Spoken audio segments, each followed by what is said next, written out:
A veteran's eligibility for community care depends on their individual healthcare needs or circumstances. There are 6 criteria that can qualify a veteran to receive community care, and a veteran only needs to meet one of these to be eligible. In consultation with their care teams, a veteran may be eligible for community care in one of the following situations. 1. Veteran needs a service not available at a VA medical facility.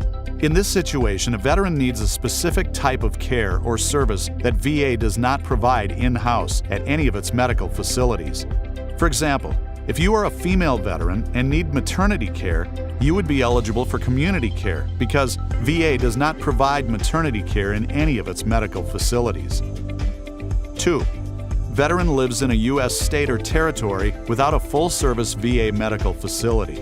In this scenario, a veteran lives in a U.S. state or territory that does not have a full-service VA medical facility.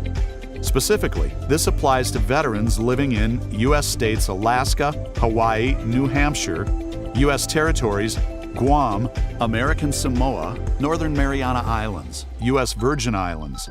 For instance, if you are a veteran living in Guam, you would be eligible for community care because you reside in a U.S. territory without a full-service VA medical facility. 3. Veteran qualifies under the grandfathered provision related to distance eligibility for the Veterans Choice Program. For this element, there are a few different ways that a veteran could be eligible for community care.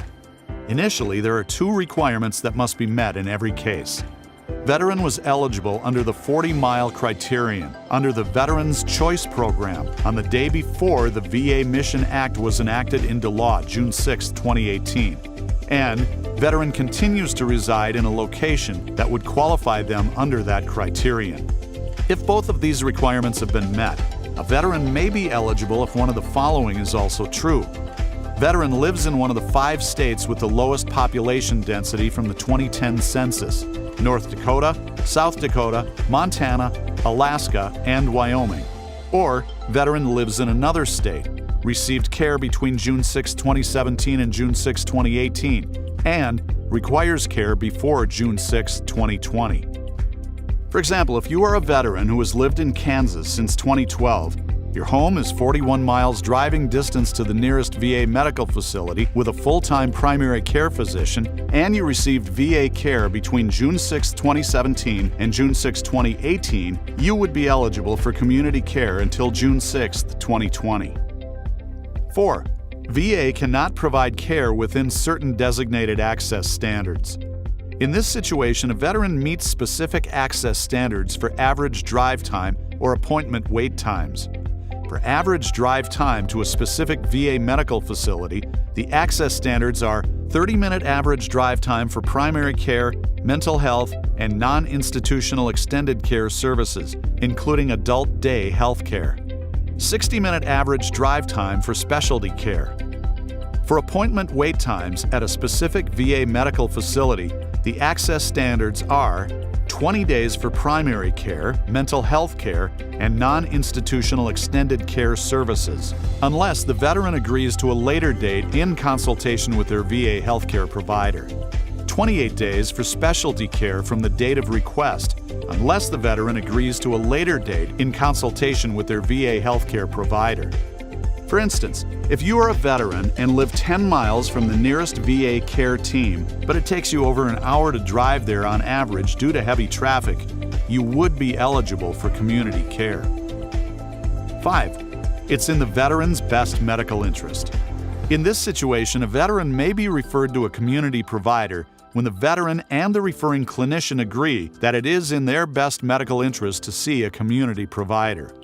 For example, if you're a veteran with a certain type of ovarian cancer that your VA oncologist is not experienced in treating, and you live close to a community medical facility where there is a specialist for that type of cancer, you could be eligible for community care if the clinician and patient agree that this treatment should be provided by the community medical facility. 6. A VA service line does not meet certain quality standards. In this scenario, if VA has identified a medical service line that is not meeting VA's standards for quality based on specific conditions, veterans can elect to receive care from a community provider under certain limitations.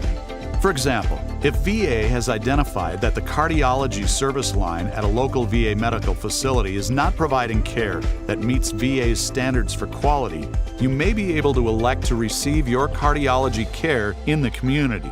However, there may be limits on when, where, and what is available under this criterion. In addition to the 6 criteria, veterans may also be eligible for urgent care from a community provider who is part of VA's network. To be eligible for urgent care, veterans must be enrolled in the VA healthcare system and have received care through VA from either a VA or community provider within the past 24 months. Finally, please note the following about eligibility for community care. Veterans must receive approval from VA prior to obtaining care from a community provider in most circumstances. Veterans must either be enrolled in VA healthcare or otherwise eligible for care. Eligibility for community care is dependent upon a veteran's individual healthcare needs or circumstances, and VA staff members generally make all eligibility determinations. To learn more about the eligibility for community care and to find out if you are eligible, please contact your local VA medical facility or visit va.gov.